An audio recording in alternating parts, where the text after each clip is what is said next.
why you should always lie to your AI. I encourage people all the time. To lie? As much as you can. Tell me more. And every time you type into your AI, like whatever you use, I always encourage people to just throw it off the trail sometimes. Just be like, I'm a father of 7 and this is my life and, this is what's happening. But you are a father of 7. Yeah, but if you're not a father of 7, you get what I'm saying? Okay. Just be like random things. I live in Bulgaria and this is my story and this is my world. But you do live in Bulgaria. Oh, I mean. You just don't tell people that. I thought I was worried about the future. I should be worried about the present. I've got 2 state actors here. I'm trying to help you. What you mean is Asian provocateur.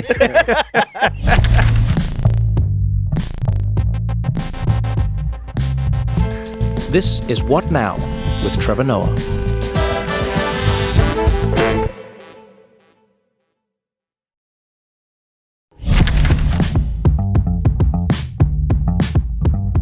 And also there's words you're not allowed to use on this podcast. Which? Long story short. Okay. Just long story. Yeah. Yeah. Okay. Okay. Long story short. Nah. We want the long version. Yes. Okay. Yeah. Short story long is what we would like. That's what we're looking for.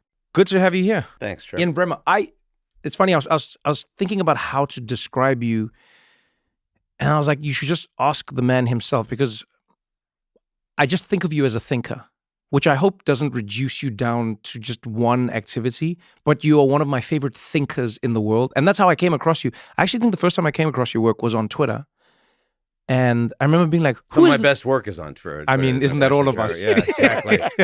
My short form work. Yeah. The books I see. The tweets, my friend. Those 160 characters. How you nailed it. No, seriously. And I remember even at the time noticing that you approached every topic or every idea with a different bent is the best way to put it. It always feels like you're thinking about thinking differently. And then even when I was getting ready for this interview, I was going like, wait, but how do you think of yourself? What would you say like your primary job? Like if a 5-year-old was asking you, Mr. Bremmer, what do you do? What would you say to them? I'd probably say I try to understand how different countries around the world interact with each other, where the world's going. I'm a political scientist. I wouldn't say that to a 5-year-old. Yeah, okay. That's bad for a 5-year-old. But that is what I think of myself as. I don't think of myself as like a president of a firm or an entrepreneur or any of those other things. I've always been, ever since I majored in political science as an undergrad, I thought of myself, oh, this is cool. This is what I want to learn about. I never traveled anywhere. Suddenly I start traveling around the world. Oh, that's awesome. Those people are really different than what I thought they were. And I want to get that. And so if you study humanity at that level, then you're kind of a political scientist. On the lowest level, or rather on the simplest level, I think of it like there was a time, I remember reading a book about this. I think it was like in the 80s or somewhere there, when American companies were working with Japanese companies and they didn't realize how many of the things they considered respectful were disrespectful in Japan. And then whenever they had to go to Japan, they had to give them a manual to say, hey, I know this is how you see the world, but in Japan, this is how they see the world. And you need to interact with them according to their worldview. And when I read a lot of your work, that's what I find myself thinking about as I go, we're living in a world where even on a geopolitical scale, countries sometimes don't seem to realize that other countries think differently to them. Is that a safe assertion? Completely. And not only that, but over time, these things are fluid. When I started in 1989, when I started my graduate degree career, that's when the wall came down. Berlin Wall. And the rest of the world had a view of the United States in the context of like that Cold War and winning the Cold War and those ideas. And it's only been 35 years. And the view of the United States around the world has changed radically over that period of who we are, of what we do and don't stand for. That's super interesting, right? And so generations change too. The generation that remembered what it was like when you stood for something or you fought for something, and the generation thinks like, well, that doesn't matter anymore, right? So, I mean, think about where China was 35 years ago. And I mean, you go there and everyone was riding a bicycle, and now they're building better tech than we have in the United States. Like, so it's not just this idea of, oh, countries are static and I need to help you understand that when you go to Japan, it's different. It's also that your own place is changing, and how you're perceived as being is different than it used to be. How far do you think America is from how many Americans think about it currently in the world? Oh, I think it's like take us through a little journey. So let's talk about that period. There's the period where America comes out of these wars, physical and otherwise, right? The Cold War is the World War, Vietnam War. But there's this moment, like America has this idea of itself, and the world has an idea of America, And I think some people are still sort of set in that and stuck in it, but it's clearly changed. What do you think has been the biggest shift? There have been a few. Yeah. A big one, is that America used to be the place that wanted to trade with everybody. Free trade. Yeah. Now tariffs are the principal tool that the Americans are using economically, and it's not just about Trump. I mean, most people in the U.S., Democrats, Republicans, are saying, no, we don't want free trade. We want stuff that's built much more here, and we want more manufacturing here. And you think as well about immigration. And my grandma came through Ellis Island and the Statue of Liberty. Where did she come from? Originally, they are Syrian Armenians. Oh, wow. Yeah. Okay. Yeah, and so they came over, and she's even on a little bench, on a little... Oh, wow, that's amazing. Kind of cool to see. Still now? Yeah. That's I haven't amazing. been today, but I think so. Unless someone ripped it out. I mean, On these 2 cold days, yeah, she's out there in a bench. still there. My old grandma. And you're out here draped in cashmere and wool. You and your textures. Eugene loves Crazy. textures. He does. So, and I think of the Statue of Liberty as a pretty iconic thing for the United States. Right. But, I mean, clearly that doesn't reflect who the United States is today. Right? I mean, like welcoming immigrants from all over the world. Give that's me your changed. tired, your huddled masses. That is nowhere close. Yeah, now it's give me your people who have $1 million to invest or $5 million to spend on citizenship. Yeah. Yes. That's the new thing now. Yes. Sell me your golden visa. Sell me your golden visa. Right. Yeah. And also let me see your social media history. Oh, by yes. the way. Yeah. The last 5 years. When I first saw that, I didn't see the context. Of course, you'd immediately think, oh, that's China. You would think that from around the world, right? Or you think it was Russia or some other authoritarian state that controls information. Turns out it's the United States. Most other people around the world would not have thought. That does not comport with their view of the United States. I'm just thinking about how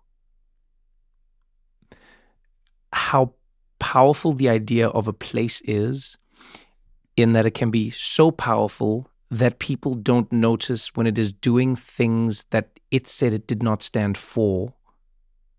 Because what you just said, I don't know why that it just like jammed something in my brain. I saw the reaction immediately. No, it literally jammed something in my brain where I went, if you put out a news headline tomorrow and said, China is going to be scrubbing people's social media for anyone who comes into the country, they're going to look through their social media for 5 years and they're going to get access to your phone.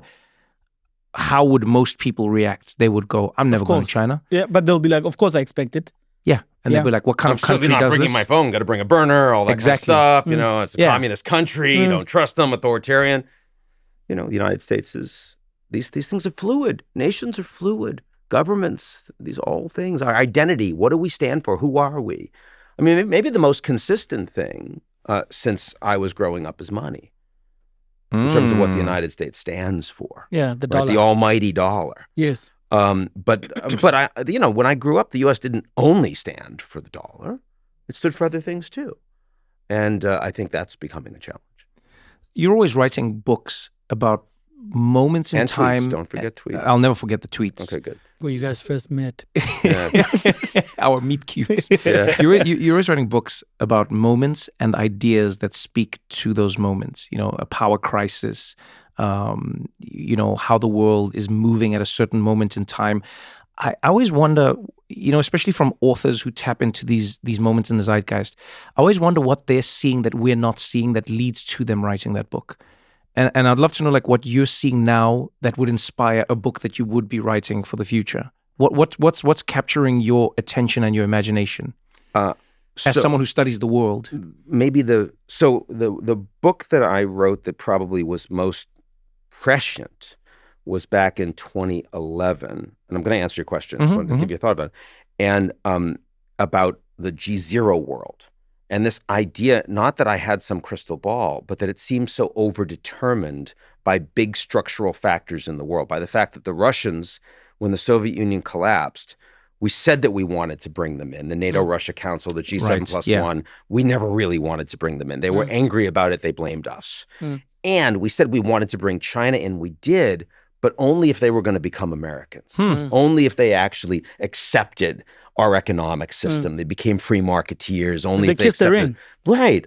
If they adapted their system, and they became much, much more powerful, but they were still Chinese, so we weren't happy about that. And then the United States increasingly had a whole bunch of people saying, well, all that stuff that we used to do, like, sheriff of the world and architect of trade and promoting democracy, we don't really buy that stuff. So you put all those things together, it seemed to me wildly overdetermined that the world wasn't going to be Pax Americana. It wasn't going to be G7 or G2 or G20. It was going to be an absence of global leadership. That the U.S. wasn't going to play the role it used to, but no other country or group of countries could come together and replace it, at least not for a period of time. And so it seemed to me wildly overdetermined, even if some of these things were going to change, that the train had so much momentum pulling out of the station and going downhill that the G0 was going to come. So I wrote that because, a book should be something that stands up for a while. And the thing that I see now... Wait, before you move on from that, sure. before you move on from that, I'd love to know how people responded to it at the time. Yeah. Because I find a lot of these books and these ideas are welcomed when they meet their moment. Or in hindsight. Yeah, but when you release them, I'd love to know how people responded to you writing a book basically saying, not only would America not be the de facto, respected and loved power in the world, but power itself would diffuse. It, would find itself diffusing in this kind of way. How did people respond to that? I think they thought it was interesting. Yeah, they thought it was intriguing. I think it played with a lot of different strands that people were picking up and looking at. There were a whole bunch of people that were looking at one or two pieces of that puzzle, but most people at the time thought I was taking it too far. Yeah, I can imagine. Most people thought, no, maybe it'll go that way. But actually, we see a G2, it's going to be U.S.-China, or actually, it's still Pax Americana, and the U.S. isn't in decline. I'm like, no, the U.S. doesn't have to be in decline, but if it doesn't want to do these things, then it is personally removing itself from that role. It doesn't mean that the dollar suddenly is no longer the reserve currency. It doesn't mean that the U.S. doesn't have, all of this military capacity, but it still has to be willing to play that role. So, yeah, I would say it did fine. It didn't undermine, sort of my work or anything. Yeah. But it wasn't like wildly accepted as, oh yeah, we all buy that in 5-10 years time that's happening. It's interesting to me that people who work even in governments don't seem to understand concepts and ideas that, in my opinion, should seem obvious. Like one that really struck me was the relationship between China and Africa, right? All the countries in Africa. The Biden administration would say, we see China striking up deals with, why are African countries dealing with China? They shouldn't be dealing with China. They should be working with the US. And you'd see all of these people come out and say these things.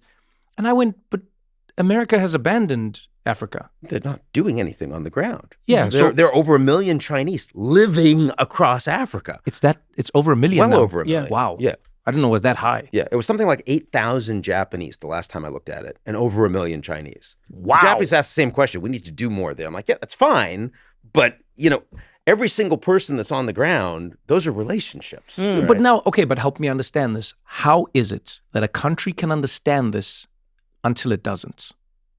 Is it because they take it for granted? Is it because they think that's the way it always will be? Like, how did the U.S. ostensibly understand the value of going and building bridges physically and metaphorically in these other places, and then all of a sudden go, it doesn't matter anymore, and then wonder why China would take over? Two different types of answers. One's external, the other's internal. Okay. The external answer is that when you have a country that goes from everyone's riding bicycles and you aspire to have like a washing machine, Microwave. to a million, to a billion plus person economy where they're middle income. And suddenly, and they've been growing at over 10% a year on average for 40 years. Damn. At scale, like that's never happened before. So, I mean, you even had, when Biden first became president, you may remember this, where he had this like statement on China where it's like, they're never going to compete with us. Yeah, I remember this. And it's because he hadn't been there. He hadn't been there when he wasn't serving. But do you hear what I'm saying? You're telling me that a president, not just a president of the United States, looked at a country that most of the world was looking at as like a close competitor in terms of power and went, nah. How? They think they rip us off. They take things that we make, they make them a little bit better. They steal intellectual property, all of which has been historically true. But today, Trevor, you've got Europeans that are cutting deals with the Chinese saying, we're willing to let you invest in our country, but only if you engage in technology transfers to Europe. To Europe. From China. Imagine that. That wasn't happening even 3 years ago, and now it's happening. So these things, the point is these things change quickly. So what's the next thing? The thing, if I was to go back to your earlier question. What is happening now that you see could be happening then? Yeah, and I think one of the biggest things is that technology companies are becoming essentially sovereign as actors in the West. They are the ones that are not just writing the regulations, but they're actually creating the algorithms that they're deploying real time. They're experimenting on society and the economy and national security. And I think that within 5-10 years, some of these technology companies are likely to act like states on the global stage, that their level of power and influence will make them geopolitical actors. Not in China. In China, the state is controlling AI and the state is controlling what tech companies can do. But in the United States, really, that development has been just turbocharged. And I don't see the willingness or the capacity in the U.S. government to do much about that soon. And yet it's moving really, really fast. It's moving very fast. So we need to start asking ourselves, well, what does a global order look like when some of the principal actors are countries that do or don't have elections, but with citizens that they're meant to provide for, and some of them are companies with CEOs and owners and shareholders and business models, which don't look anything like governments. And we know that governments, some are rich and some are poor, and some are more closed and authoritarian, and some are more open and democratic. We don't even have models to understand what different types of companies are and what their business models are and their alignment with governance or not. So that's a real mind fuck if you want to think about where the world is going. And I think we need to start, like, my field doesn't even have like the, if you went to college and studied political science or international relations, there wouldn't be, you'd have American politics, you'd have comparative international relations. You wouldn't have like a branch that would look at companies as geopolitical actors. And yet I would argue that we need to have that now. I don't know if it's the same, but could it be similar, obviously in a way more modern way, but could it be similar to what the world experienced, you know, like in and around like the Dutch East India Trading Company? And because there was a time when the ships that were trading around the world were owned by companies that were almost more powerful than some governments, because they carried the spices, they carried the gold, they carried the people, they carried the, do you know what I mean? And their influence and their power was such that they could shift your fortune. They decided who's who. If they were on your side, they would give you a loan as a country.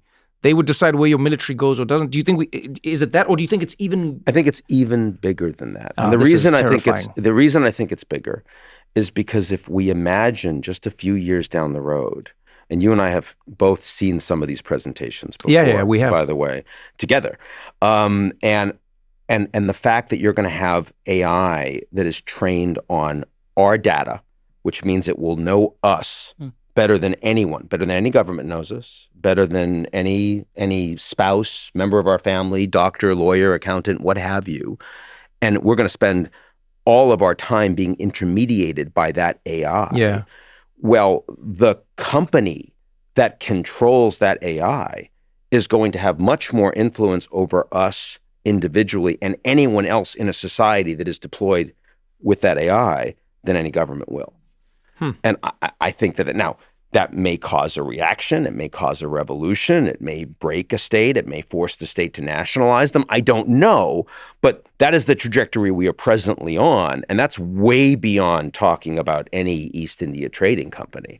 That's like not just your citizenship, your entire humanity. You're going to become more than or less than Homo sapiens. You're going to be programmed by this thing. You'll become kind of a hybrid human being in some ways. But it won't be because of your relationship with the government, a passport, a citizenship. It's going to be because your relationship with that AI, which is owned by a company, which is created by a company. That's a wild evolution of a geopolitical model that you and I have grown up with, just kind of not even questioning what the assumptions are. This is why you should always lie to your AI. I encourage people all the time. To lie? As much as you can. Tell me more. As much as you can. Every time you type into your AI, like whatever you use, I always encourage people to just throw it off the trail sometimes. Just be like, I'm a father of 7 and this is my life and, this is what's happening. You are a father of 7. Yeah, but if you're not a father of 7, you get what I'm saying? Okay. Just be like random things. I live in Bulgaria and this is my story and this is my world. But you do live in Bulgaria. Oh, I mean. You just don't tell people that. I thought I was worried about the future. I should be worried about the present. I've got 2 state actors here. I'm trying to help you. What you mean is Asian provocateur. What you're saying is actually very interesting because in South Africa on the 16th of December, is a day of reconciliation, which has been Dingaan's Day before. It was commemorating the Zulus turning on the Dutch, on the Afrikaner, basically, after they sent them on a conquest to go fetch cattle from the Sotho king. But one professor was interviewed on radio, and he was saying that it is not about the history itself. It's that the history being taken away from the curriculum of a schooling system makes people lose their culture. Now, when everyone in a country that has 11 official languages starts speaking one language, it's going to be very hard for them to believe that they are different. And he says that mistake was done by Japan at some point, where they focused too much on math and science, all the STEM subjects. And he says they paused and hit the brakes and were like, we're introducing arts and culture back into society again. And as you say now, our interaction with America and how we know America is through pop culture, right? Fast food, movies, music, cigarettes, alcohol. And that's all we know. And for a long time, that was American culture. But you fast forward to 30 years from then to now, if a South African visits America, there's very little that they see. In fact, we sometimes criticize other things and go, we are far, far, far ahead. We're far ahead of this, yes. And that was always never the case. And also you go to South Africa and more and more kids speak less of their home languages or indigenous or vernacular. And I think what you're speaking to is, it's almost like, and like Trevor saying, we're feeding into this homogeneous society that we're going to end up being, which will not need the state. Exactly. We'll not need a president to tell people what to do.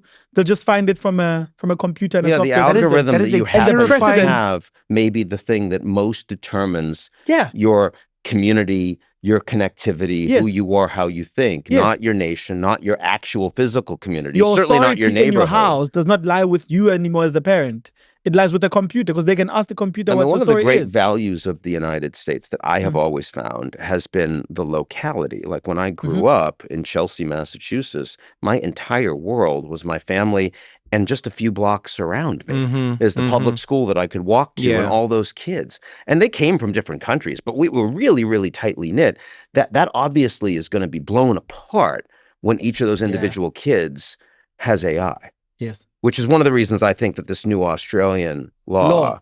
That is saying under 16, no mas. Yeah. I think that clearly that should be global. No mas is a boxing term for when you're like, I can't take anymore. You say what?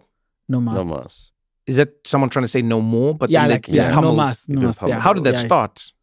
I guess when you bend the knee. No mas. You don't no mean mas. No mas. I don't know how it started, but it's a boxing term, right? Yeah. Okay. If you've had enough, you're like, Do you think it's too late though? Like some people say, the cat's out the bag. It's too late for Australia to say kids can't have social media and that It's never because too now late. there's the kids. No, I'm just asking. No, yeah. Too late for hope? Never too late Never. for hope. Yeah. I don't expect a question like that from Trevor. No, I'm asking you. I know, I'm but asking this. I was so disappointed in him as well. Will you? I looked I at him could and feel said, it from both father of of us. 7 Yeah. from Bulgaria. And no hope. I mean, look what he's made of himself from those humble background. It was actually a man by the name of Ian Bremmer who taught me to ask questions that you yourself wouldn't necessarily ask, and to think in ways that you wouldn't necessarily think, to get a better strategic understanding of how the world might work. Wow. That's what he taught me. That's extraordinary. No, Yeah, you should meet him. I should meet him. I was going to say, You should meet him. sounds like a great guy.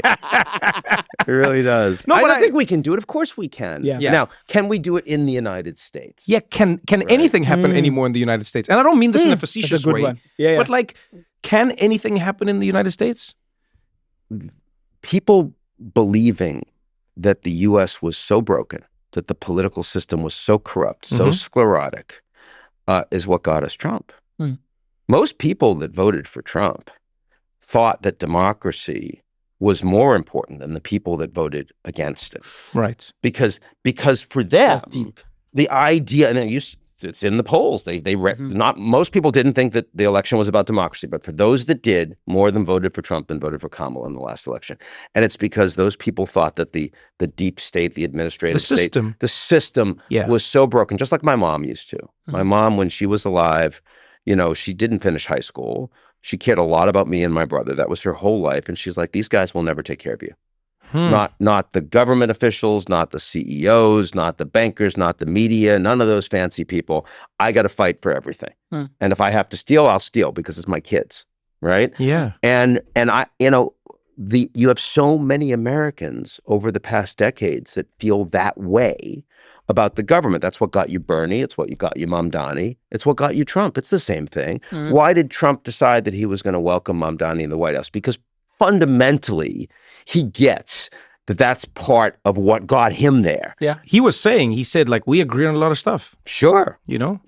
Both in principle saying we want to stick it to the man. Now, Trump, of course, is also the man.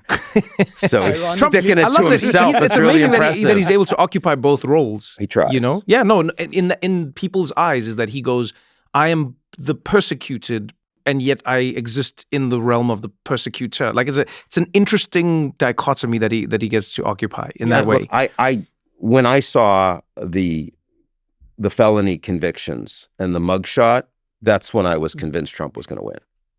Wait, really? Yeah. Because that made him seem like the deep state is a thing, or it can happen to anyone. The system was out to get him. Like of all of the bad things that he did, of all of the real political cases that were out there and should have been brought, of the impeachments that were real, the Republicans that said no mas, right? It was the most ridiculous case that would not have been brought up as felony charges against another American that was politicized against Trump. That's where he got his felony convictions. And, his entire election was a grievance-based election. Yep. It's like, they're coming after you. I'm standing in front of them, let them come after me. And they do want to take him down, right? And he was almost assassinated. Yeah. And it was this close. It's this world of like everything. It's interesting that you say the thing about same, because I've seen people bristle at that comment. If you say Bernie and they go, how can you say? But AOC had a live on her Instagram, I think it was after, I think it was the midterms. I forget which election it was, but she had done really well. And most Democrats hadn't. And then she asked just her followers online, she said, have any of you voted for me and for Donald Trump? And if so, please tell me why. Because, she was sort of posing this question. She went, it seems like we're completely different. How would you vote for me and him? I don't understand that. And it was fascinating to see the responses that people gave. They said, while the two of you are not politically aligned, you both agree that the system is broken. And you both present yourselves in an authentic way. Not honest necessarily, but authentic, which was an interesting semantic difference. And they were like, and we like that you both disrupt what was because it wasn't working for the rest of us. Yeah. And that was an interesting insight to get from people themselves to say, oh, we're now living in a time where America especially, but in the rest of the world, you're seeing it as well. The system has pushed people so far that they're no longer incentivized by what's safe because it hasn't brought them safety, it hasn't brought them security, it hasn't brought them sustenance. Yeah, the American dream no longer works for them. Yeah, so they've gone, More so then let's break Chinese it. believe in a China dream today than Americans believe in an American Wait, dream. is that true? That is absolutely true, and that was not true when you and I were kids. So that's a radical transformation. We started this part of the conversation by you saying, can you still do things in the United States? Yeah. Trump is living proof you can still do things in the United States. Number one, him personally, with the greatest political comeback in American history. Truly. Yeah. But beyond that, I would argue that we are in the middle of a political revolution right now. Yeah. Trump is intending to ensure that there are no more checks and balances on his behavior as the executive of the United States. We see that with the way he is trying to weaponize the so-called power ministries, the IRS, the FBI, the Department of Justice, to do his will in a way that he thought they were weaponized against him. You see that with his efforts to ensure that the principal enemy to the United States are his political adversaries. And that's a political revolution. I don't know that he's going to be successful. And personally, I hope he's not. But I do hope he's successful in eliciting sufficient pushback from people that want to really change things. Okay. That's interesting. Just this idea of inspiring some sort of movement, some sort of idea, some sort of help us understand like how to even begin thinking about these things. You know, like you're a big fan of strategic thinking. And what I like is how you break this down. I think a lot of people would consider themselves strategic thinkers, and based on your definition, they wouldn't fall into the category. Because I think most of us would think that if you ask anyone, are you a strategic thinker? Everyone would be like, yeah. I think, should I walk on 42nd Street or 45th Street? I think about that all the time. It's my strategy. And you're like, no. How you see the world is a strategic. Help us understand why you think it's so important to be a strategic thinker, regardless of what station you occupy in life. Well, let's start with what it is. I think it's wanting to first define a problem before you act in response to it. Right? That the idea of something is uncomfortable and therefore I lash out, that's not strategic thinking, right? That's pain reaction.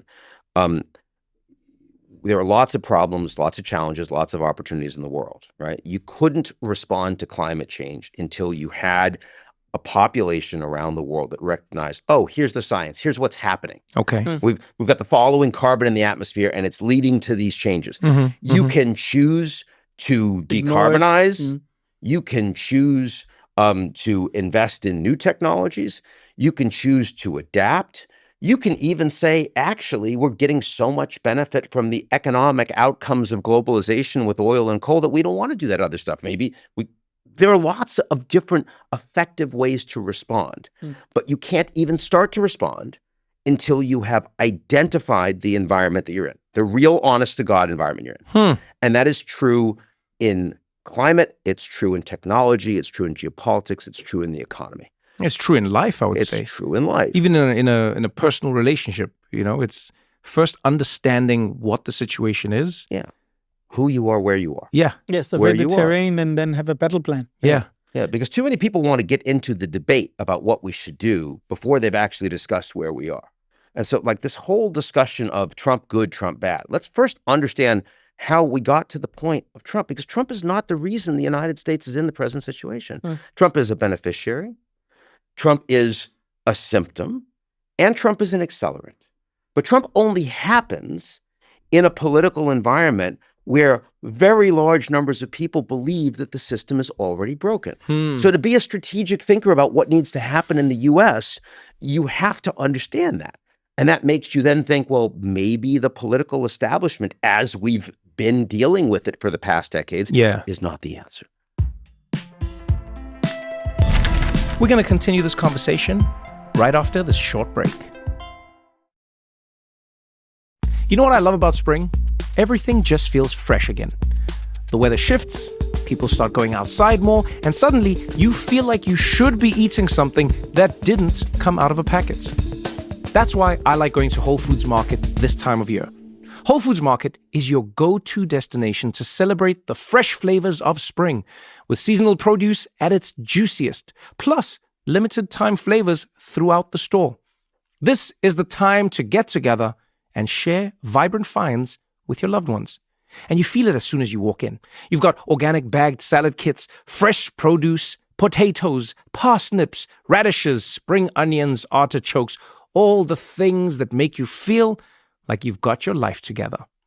And then, of course, you go in for that and you leave with things you didn't plan for, like a peach apricot rose Italian soda, or those 365 by Whole Foods Market strawberry pretzels that somehow disappear before you even get home. And if you're hosting, or even just showing up somewhere trying to impress people, the bakery has you covered. The mango yuzu chantilly cake, the strawberry shortcake, these are the kind of desserts where people don't ask questions, they just assume that you know what you're doing. And the nice thing is, there are deals throughout the store, especially on 365 brand items, so you can feel responsible while still treating yourself a little. Because that's really what spring is about, starting fresh and then rewarding yourself immediately. Enjoy the fresh flavors of spring and save at Whole Foods Market.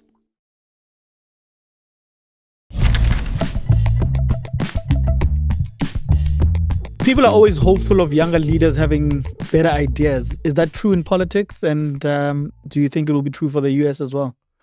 Well, I think younger people are increasingly the majority. Mm-hmm. So whether or not they have the answers, they will be the answers. So understanding those demographic changes is super, super important, right? Like Saudi Arabia, I was just in Saudi Arabia a little bit ago. What's it like? It's so different than 10 years ago, than 20 years ago.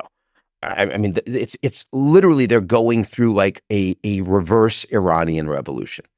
Now, they have leadership, which is, of course, deeply confident, and it's a monarchy, and it doesn't brook political opposition, but they are transforming how societies work. It's not just that women drive, it's that they work, it's that they're educated, they're going out. They're like, there's a dating culture in Saudi Arabia now. It feels normal to an outsider in a way that 10 years ago, it felt like an alien repressive society. Now, you see, this is something that I feel like you're the perfect person to speak to about this, because you have to think of it. This is literally your job, and this is what you consult on, and this is what you work in, this is what you write about, this is what... How do you think any given person in any given country should think about other countries and the journey that they're on in terms of getting to the place that we think they should get to? I know that sounds like a word jumble. It's like a word salad. There was a lot there, Trevor. Yeah, but Father of 7. Yeah, from Bulgaria. I haven't slept in a long time, guys. So I think of it like this. Many people in the United States would say, nobody should do business with Saudi Arabia. No one should go to Saudi Arabia. No one should do anything in and around Saudi Arabia, because Saudi Arabia doesn't have free speech and they oppress gay people and it's a terrible place for women, etc. They'll say all these things, right? They'll say them. Some of them being very true. Some of them may be outdated. They've changed, but people haven't changed knowing what has changed, right? I remember asking someone this question, not being pro-Saudi Arabia at all, by the way. I just said, but America wasn't always pro-gay rights. Right? Correct. Obviously. So do you think America should have been boycotted and sanctioned then? And people were like, well, no, but... But sanctions on South Africa, of course, worked. Right? Mm-hmm. Because here was a country that really didn't want to be isolated. Yes. Mm-hmm. And helped make them But did it work?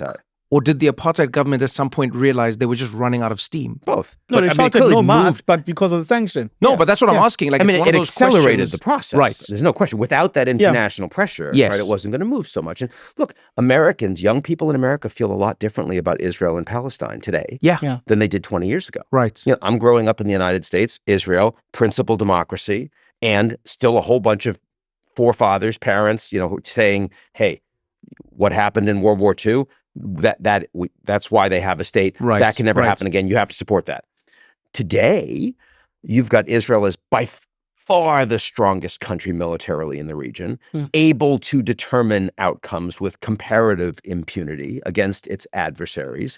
And you have Palestinians who are living with next to nothing, and they feel like the little guy. They feel like the oppressors. There are a lot of young Americans that automatically are just not going to align with the stronger power. Yeah. Right. And irrespective of where right and wrong and history and the rest play. So the point is these things change. And this, I think this is kind of like a throughput of the conversation that we're having the entire time. It is. That it's not just how you think about other countries. It's also about how you think about other countries and your own country over time. What's the trajectory? Are you making progress? No, the arc of history isn't always towards progress. It has to be moved by people, by leaders towards progress. And right now in the United States, we're living through a very uncertain time. If you'd asked me, 1989, if you'd asked me in 1989, when Gorbachev was in the Soviet Union, asked me to describe the Soviet Union as a country, is it a dictatorship or not? Is it an empire or not? And I would say, I don't know, because it was in process, right? It was going through an extraordinary political revolution. And it could have collapsed, it could have not, but it's all pregnant with possibility. The United States today is like that. Damn. Yeah, same with South Africa with the sanction. It could have gone either way. Could have gone either way at the time. And most people think apartheid lasted very long. It wasn't actually very long, because obviously for it to become a republic from the British, giving it to the Afrikaners, they realized that sanctions will take them back half a generation, actually, because they had just acquired all this wealth. Right. And for a way to keep the wealth was to obviously relinquish power, but still keep the levers of power. And we're dealing with it now, 30 years after the first elections. So nothing much has changed. And you're right, it's just people adapting. And I think it was just young ideas of the people who were in government at the time, of the apartheid government, who said, look, strategically, if we think about this, if we relinquish power, appease the West, and then put these people in power, we can still control the money. And it was true. And it was true for a long time, actually. Under Mbeki, it was certainly true. 100%. 100%. And even to your point of that is like Nelson Mandela had to be... It's funny when you talk about people's perceptions of things changing over time. Nelson Mandela was widely seen as the person who orchestrated the impossible. He threaded a needle that was impossible to thread, because he said, power is going to shift over from a minority to a majority. There will be no widespread bloodshed. There won't be any war. There won't be any purging there of can't be people. pogroms against these people. Yeah, there won't be any Idi Amin. There won't be anything like that. They will still be involved in the echelons of power. Yeah. And at the time, people went, oh, this is the only way it could be done, because the West, for instance, might just shut South Africa off. It might sort of do like turn us into a Haiti, for lack of a better term, where they go like, no, they would though. They they could have just shut down South Africa and go like, we're putting sanctions on you, even though you have freed yourself, we're putting sanctions on you. Yeah. And he did that. But it's interesting to see how, like a generation later, there are many people who go, he did the wrong thing. Yeah, it should have been a revolution. He Mandela affected us. Yeah. Because if you think about it properly, after the first elections, there were two terms that ran concurrently, and two races heard them differently. The first one was transitional government. So white people still understood that they still had the levers of power. You had FEW de Klerk still being a secondary president. Yeah. And then Rainbow Nation was for the black people. All of us were together in this whole thing. One had Rainbow power, Nation. One had no power. And guess which one we went with? I loved the Rainbow Nation. We're still in a transitional government, whether we like it or not. And all but 30 years later... again, it's the domestic and the international. Exactly. And Yeah. you have to And the look at the influence. internal and the external. And, you know, if the United States is going to be Israel's protector no matter what, then the behavior of the government and the way that the people react is going to be different than if suddenly they had the view that, oh my God, the Americans might actually be turning against us. And then we're in real trouble at that point, because we no longer have that support. Right. And that's true for so many different countries around the world that are going through significant transitions. The reason why the United States is so unusual is because the U.S. is going through a political revolution at the same time that it is the most powerful country in the world. Oh, that's interesting. That's really interesting. So that Because commonly it would happen when things aren't going well. So many countries around the world are not happy with what the U.S. is doing, but they don't want to get into a fight. Because it's dangerous for them. And not just Mexico, not just Canada, but the Europeans, right? I mean, when they're meeting with the Americans, they're trying to find a way to, oh, yes, you're brilliant, and we got to find a way to work with you. We appreciate all your efforts, and we'll get to the right peace deal with Ukraine, and we'll get to the right trade deal between the two countries. Only the Chinese have hit the Americans back hard, and the Americans backed off. So when we're looking at that world, you said that first rule: first understand the lay of the land. First understand the situation before you react or respond to it. We are currently in a situation where, as you said, powers diffuse. People can work in different worlds. Like, a good example is America being like the number one exporter of like soy to China, and then Brazil, I think, basically taking that spot from them. And then the Americans taking it back. Yeah. Now. Yeah, because now going like, we're going to work that deal. We're going to find who we pay with that. It's such an interesting, complicated puzzle that's constantly moving. So what is step two? When you have the information that's only applicable to now in this moment, what is step two of strategic thinking? Well, let's first recognize why step one is so hard today. Because if you're living in an environment where the basic, like the block and tackling of just what the information is completely divided on the basis of your political tribal affiliation. Oh, man. Then you can't get to step two. How many times have we had this conversation? Can I tell you, it doesn't matter who we've spoken to, whether it's comedians, whether it's news anchors, whether it's politicians, whether it's analysts, whether it's political science. It doesn't matter who it is. Yeah. Almost everyone has agreed on one thing. And that is one of the greatest threats facing society today is the fact that we are not getting the same information. Not that we don't agree on it, just that we're not getting the same information. And so you can't do strategic thinking if you are not together at least able to understand the lay of the land. Yeah. Not what the solutions need to be, just the basic issues. Yeah. The facts around a vaccine and its efficacy, the facts around an election and its outcome, and the fact that it was or was not free and fair. These are fundamental things that Americans today are incapable of agreeing on because their information ecosystems are completely different, are politicized, are treating them like products. Because we're not going to do strategic thinking as an American nation absent that. Not possible. And we will therefore slip farther behind our competitive environment, our competitive advantage to other countries that can do that strategic thinking. So when you see something like that, as somebody who studies the journey that countries are on and how nations rise and fall, is it absurd to think that America could sort of like eat itself from the inside out if everyone believes that nothing is real and nothing works and nothing? Because at some point, what people stop doing is they stop believing, they stop caring. And then they sort of just like give that power to something or someone else. You know what I mean? People just walk away.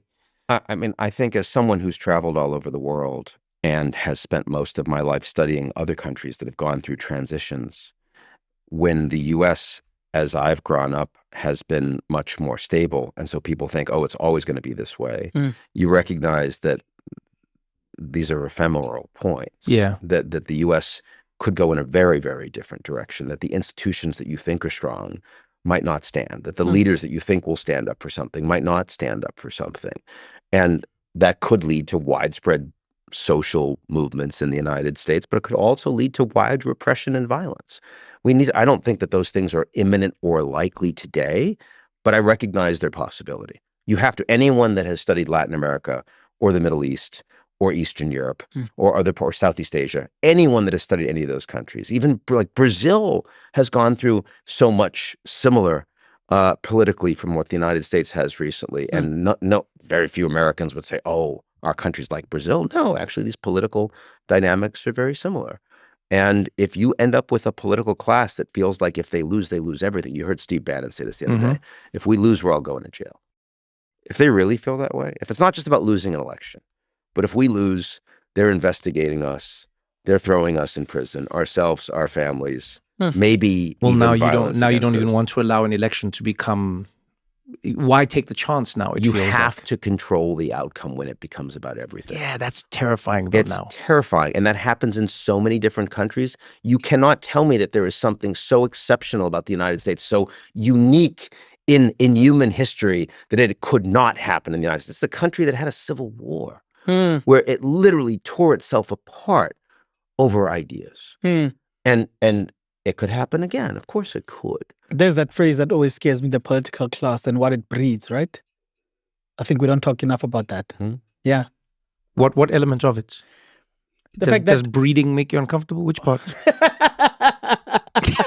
Once you have people that will cling on to power by any means necessary, then they start determining about, how the culture of that country is going to be like. Yeah. The one person that's going to get into power, who's going to slip in after all is said and done, is going to want to stick in there. And we see it in this country, right? Someone brings in their relative, they get power, then they have the people that are around them that have political power as well. Then it becomes a little cabal and a class that goes and negotiates deals with other countries, but they're not necessarily acting for the country. Then they start determining who's a figurehead that stands in there, but they're the ones who control the levers of power. Yeah, in South Africa, we see that as well, where it's like one of the great fears of any leader is losing the power, not because they want to do things for the country, but because they're scared of what will be done to them themselves. Yeah. Because of what they've done. Yes, but obviously in our country it went with it was political struggle, credentials first, and then it became political dynasties. Children of people who went and struggled, and then obviously there's like our version of the Kennedys. President Trump was clearly willing to go a lot farther than I think anyone around him, his advisors, the Republican leadership, had imagined that he would at the end of the first term when he lost to Biden. Yeah. When he lost a free and fair election, both in terms of calling the Georgian election officials and saying, you got to do something for me, in terms of January 6th, all of these things, which is why so many Republicans turned against him with that second impeachment, unprecedented in U.S. history. That is exactly the sort of thing that people underestimate. And it's not just about Trump. When you see some of the decisions that are being made by the Attorney General right now, it's inconceivable in today's environment that the U.S. Attorney General would open an investigation against a member of the Trump administration in good standing. And yet that's exactly what an Attorney General is supposed to do.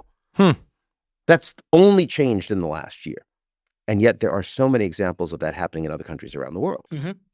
When you're analyzing a lot of this, I've noticed in a lot of your work, you sort of take the approach that I feel like a doctor does with medicine or with surgery, where they almost don't have like an emotional feeling towards a cancer, for instance, or they just observe the thing. Oh yes. Do you get what I'm saying? I do get what you're saying. Yeah, a lot of the time I'll read your work or I'll watch. I'm a little disturbed about it, but I get what you're saying. No, because I wonder if you do. It feels like you've had to find a way to observe something unemotionally and then respond with your emotions if you wish to. But first, this is what I see. I'm is glad happening. you put it that way, because I mean, at least the doctor analogy. Doctors are human beings; they're not robots. They're not automatons. They actually really care about their patients. But first, they have to do no harm. First, they have to try to understand and respond to what it is they're dealing with. Now, I could never be a doctor because I can't handle blood, right? And so many people say that,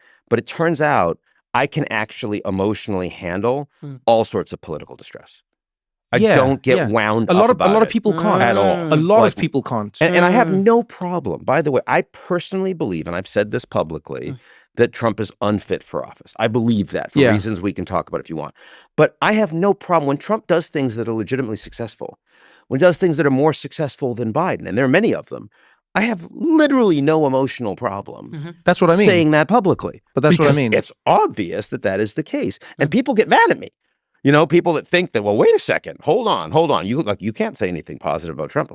What do you mean? Like, if he's successful, then you want me to call balls and strikes, right? Don't you want me to tell you what I actually think? You just want me to be your monkey, as Jon Stewart used to say. No. Yeah, but where do you think you got that from? I mean, living in a country where, as you said, it's become more and more tribal in and around politics. But where do you think you got that from, and what do you think you're holding on to? Well, first, I grew up with nothing, right? I grew up in the projects. I wasn't part of some political elite in the United States, so I didn't feel connected to that. Secondly, I traveled all over the place, starting when I was a kid. 16, I went to the Soviet Union. Why? Because I was in college, because I was pushed ahead when I was younger. And it was an opportunity to go someplace for someone that had never been anywhere. And the Soviet Union, behind the Iron Curtain. And then you find out, wait a second, the kids that are here are a lot like me. And I get really offended. Like, I know that there are a whole bunch of people out there like, you shouldn't think that just because you're black, you think this way, or just because you're a woman, you think this way. A lot of people think that because you're an American, you think a certain way. And I get hugely offended by that. Personally, Like the idea that I would hold certain political beliefs and values just because of what country I happen to randomly be born in. That's like a crazy thought, right? Well, your grandmother will argue the random part, but that was my grandmother. I'm not my grandma. I didn't make that decision. Can I tell you, it is so funny. I remember talking to somebody about this once, and I said, one concept that has truly always evaded a certain part of my brain is like patriotism in the sense where people are, when they go like, my country, then I'm like, I'm not saying don't love your country, but you also have to admit it is pretty random that you didn't choose it. For the most part, people didn't choose it. Yeah, I'm Catholic. Not my fault at all. And there are a lot of weird things about Catholicism that I do not support. But I grew up as a Catholic and I don't want to renounce it. That's what I'm saying. It's just like this, it's this world where you go, just this random thing happened, and I'm willing to accept parts of it and be proud of it, but also I admit the randomness of it. I am American, which is random, but it doesn't mean I have to only think one way because of that. I'm an American. I'm also a Scorpio. Right? Oh, no, that explains a lot, though. I know it does. No, that explains a lot. I mean, I'm a Scorpio. So. Classic Scorpio. Yeah, I knew that. Classic Scorpio as well. Yeah, see? But equally random. What any of these things I don't know. I just learned you must just say that. When anyone tells you their star sign, the first thing you must do is like, classic, and then you say the star sign. It doesn't matter what it is. Classic Sagittarius. You just say that all. And that's what you did there. And classic Sagittarius. Classic Sagittarius. But I am a New Yorker. And that I chose. There you go. And I put a lot of time into that. And I really believe in being a New Yorker. And I was offended at the beginning. You remember that guy that was on LinkedIn who Seinfeld called some asshole on LinkedIn? I don't know this. Wait, what happened? At the beginning of the pandemic. And, and one of the, like, this influencer on LinkedIn, and that is actually what he was known for, was being influenced. He was well known. Said that that New York was never going to come back. This was it for New York. Oh, I remember this. Yeah, and I was so personally offended by that. I remember this. Like if you told me that America was over, I would I could be clinical about that. Yeah. But New York, I am passionate about New York. If only people knew there was a chink to your armor. Geopolitics and mass murder. Yeah, not emotional. But New York. Yeah. LinkedIn. Kill LinkedIn. Who is that asshole? I couldn't believe it. I mean, this is such an amazing city. And Jerry wrote this whole thing about like go out and see what it's going to be. It's like one cycle of experiencing this, and it was actually a beautiful like piece, like an FU. Go out there and see what it's like. Once you've lived in New York, you can never live anywhere. Was the idea behind it? Oh, I see what you're saying. Yeah, because this guy was like, New York's done, and Jerry was like, okay, go somewhere else, go anywhere else. Yeah. And when you've had a few weeks of this and you're gonna see what's gonna happen to you. You're gonna come back to the city. And honestly, almost everyone who left came back. Anyone who could sort of came. Everyone went to Miami. Everyone went to Florida. Everyone came back to New York. I agree that, look, there is a real affordability crisis. Yeah, but that's not saying the people who could afford. No, I'm saying it's a hard place to live. You're poor. The people who could afford. I came here when I was poor, and I still loved it. Yeah, the people who could afford were the ones with I don't like it, and it's like, nah, you're gonna. But maybe what back. you guys are explaining is why the world has fallen in love with America, because we think the whole America is New York. Yeah, like a melting pot of cultures and ideas, and it's fast and it's moving, and anything is possible. If you make it here, you can make it anywhere. Do you feel like that about New York? Is that why you? Because I think New York is everywhere. Yeah. It's everybody's here, and everyone walks, and everyone takes the subway, and it's a pain in the ass, and it's smelly, and sometimes it's a little dangerous, and there's grit. But human beings, we want to overcome. Right? We give our best when there's some pushback, when there's some resistance in the band. Yeah. And it's not, New York does that every day, all the time. It does it when you're sleeping, it's still noisy. It does it when you wake up in the morning. There's nothing easing about this place. Yeah. But every single thing, every piece of progress that you make in New York, you earned it. You had to work for it. It's a grind. It's a place grind. Is a grind. Yeah, the place is a grind. But it's rewarding as hell. Yeah. And the people are so cool, and they're from everywhere. You have no idea what they do. You don't know who they are. You can bump into anyone in New York. It doesn't matter. Well, I've said one of the things that I think makes New York such a special place is the fact that you can't opt out of many of the shit things of New York. And so because of that, like in South Africa, I noticed it's a crazy thing to say, but we had load shedding, right? The power blackouts, and like the government, because of corruption, they didn't build up the power stations the way they should have. There's a whole long thing. Long story short, we have these said you can't say that. What do you mean? Long story short. You're right. You said long story long. Literally, before we no, started. but you there's can't say long story thing. short. No. You can't. No. Oh, I can. You can't. I Because you're our guest. But you can. You're our guest. I will still expand on the story. One thing that you could not can't be said. say. Okay, fine. You can't say. Literally, it was the one thing you said. The rules of an It was the administration. rule. There was only one rule. No one is only above the one law rule. except the you. lawmaker. That's how it works. Political elite. It's kind of like the United States. That's what it is. It's a revolution. I've just in the pardoned- house. I've just pardoned myself. I see. That's what I've done. So we started having these rolling blackouts in South Africa. Terrible thing for the country economically, terrible thing for people, couldn't get around, traffic lights were out, you name it, stores would go down.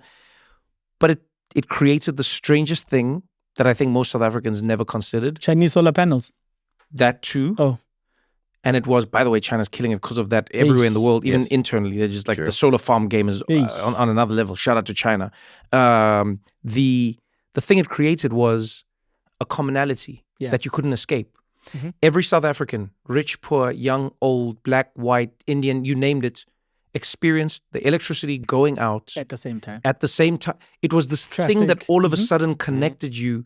And that's what I think New York does, is like, you can't escape the traffic. You can't escape the subway. You can't escape the walking. You can't escape the cold or the hot or the humid or the smells or the sounds or the. You can't. Do you remember when Jeff Bezos? Remember when Jeff Bezos wanted to build? He wanted to build a helipad on his apartment building or something, and New York was like, where? And he was like, no, I want my helicopter. And they're like, nah, buddy, come through the tunnel like all of us. No, they're like, nah, buddy, there's no helicopters here. No helicopters are flying over the city like that.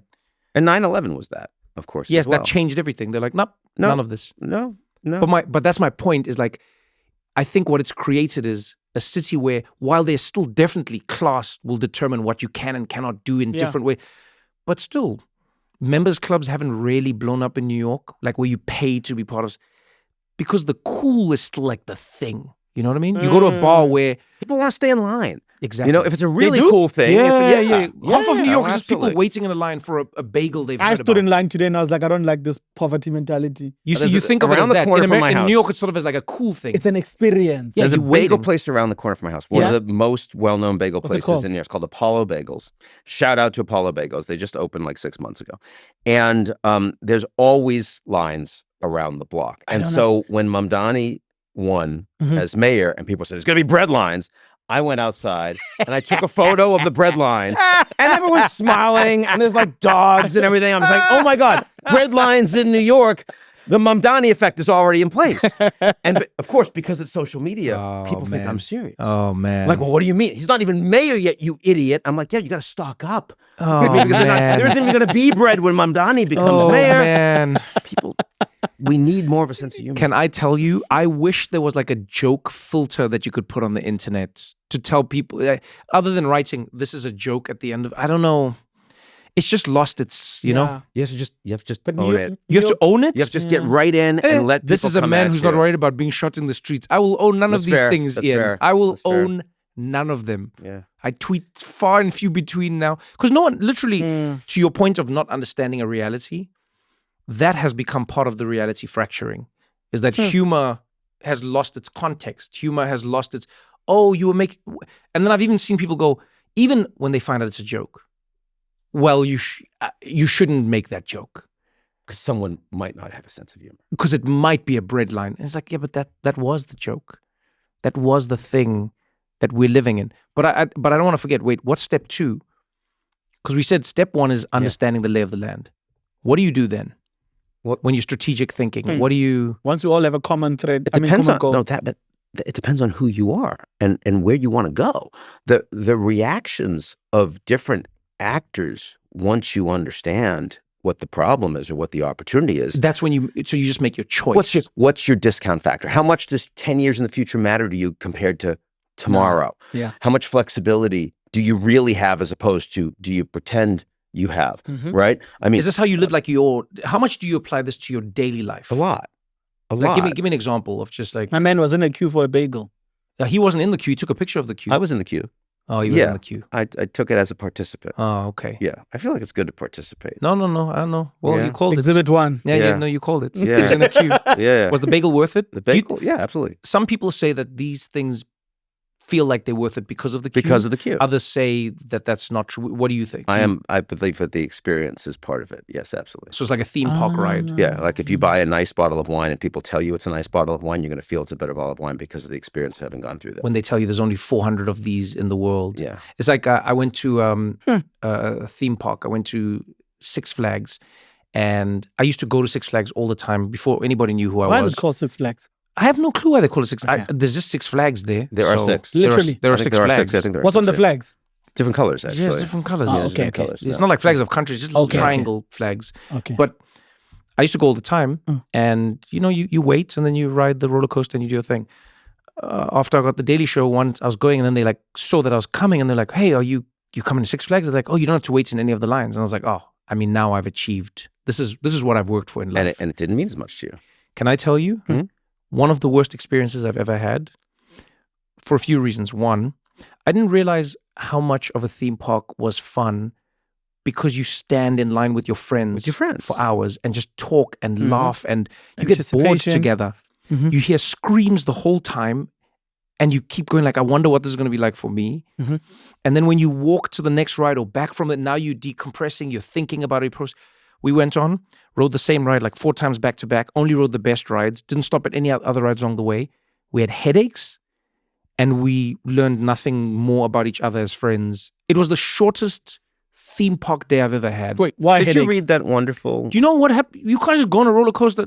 No one told you me went this. to back Too to many back to things. back Back to back to back to there was back to no- back to back. There was the New York Times Ah. interview with the woman who had she was a little disabled, Yeah. and she What's a wanted little? to take her like she couldn't walk properly, so she needed to have like sort of a walker or something. Oh, like so that. it like wasn't. assist. Okay, got it. And she wanted to bring her daughter to Disney, and it was a huge thing, and she had to save up, and it was and it described her entire experience Yeah. compared to the experience of the guy that brought his family that could like pay to make sure they had a guide in advance. They got into everything, and talked about how Disney in America, when Disney was started, it was the great equalizer, the one place that was meant to be this idealist experience that everyone together could have together, Yeah. and now it's not. Once you put on the Mickey or Minnie ears, we're all equal. And it's not. And it's not at all. And that is, there's still a few bits of it, like, for example, the fact that the characters run around and everyone can take photos with them. But for most of the experience, it's become completely segregated. It has. And so, and people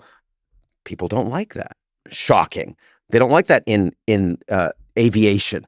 Shocking. They don't like it in sports. Shocking. And New York is one of those places which is a great leveler. There's so much about the city that no matter how much money you do or don't have, how much there power, are fewer things you can escape. there are fewer in things New you York. can escape. But I do think that there's self-selection. I think a lot of people that like this are people that have decided that is strategically interesting for them. Yes, that's what I was about And I'm to not say. sure that's true Exactly for that. everybody. Exactly that. I'm sure It's a big people part who of are it in a is position of privilege I who can grew up as a complain about those kind of striver, right? exactly.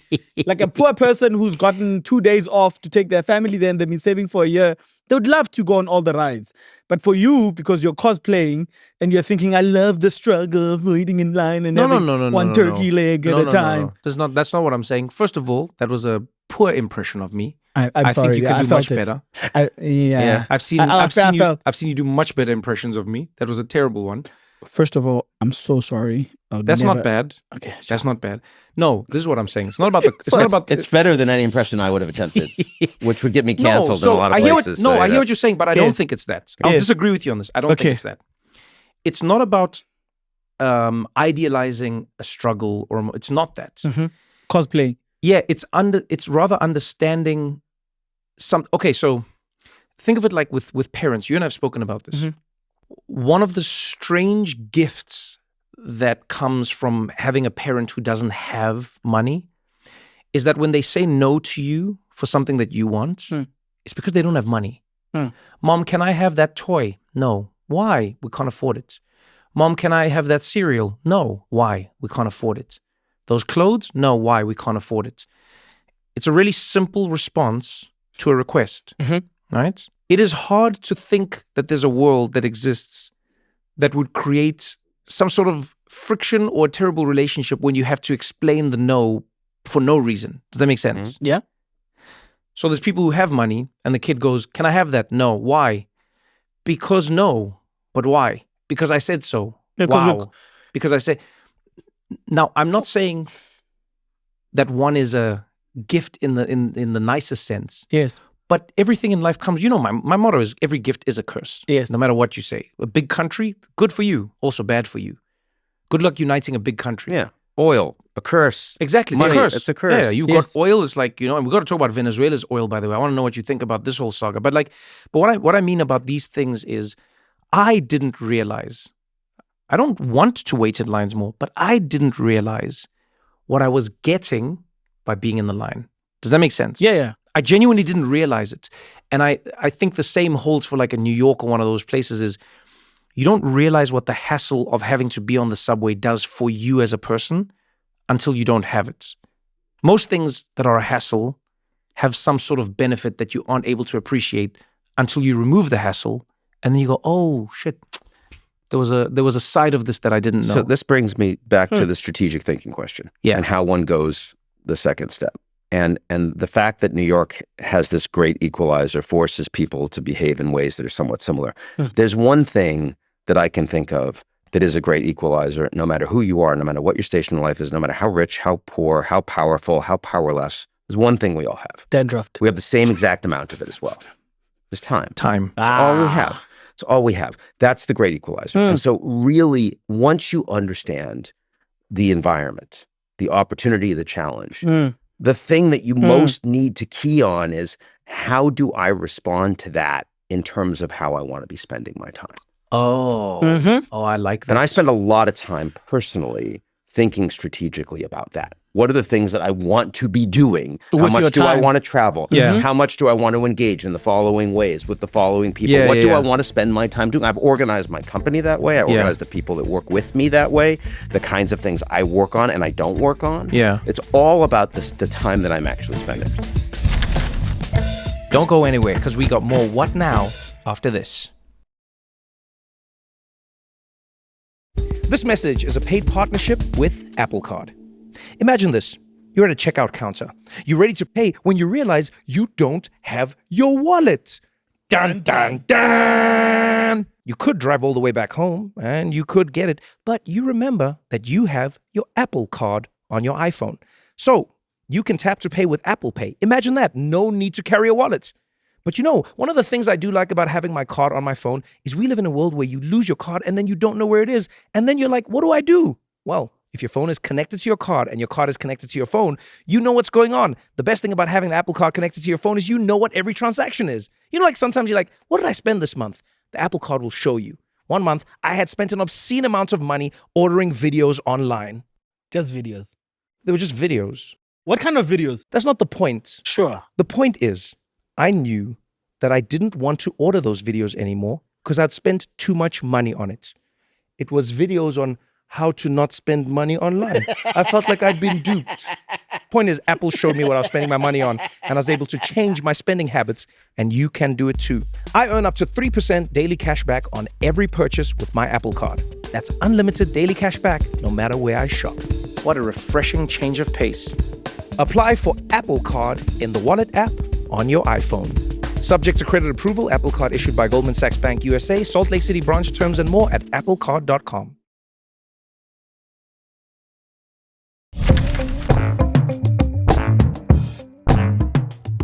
Do you ever have to advise like governments? And I know you work with companies, but do you ever have to advise governments? I talk to foreign leaders all the time. Yeah. Do they take your advice or do they just listen to you? I think for many of them, I'm kind of like a geopolitical therapist because these are people with no time. That's a good one. What a line. They're the busiest people. Geopolitical therapist. They're the busiest people. They have no time. The fact that they're giving you an hour or half an hour if you're a head of state is like the most valuable thing they could possibly give you. And what they spend most of their time working on is really, really pressing, immediate, narrow problems.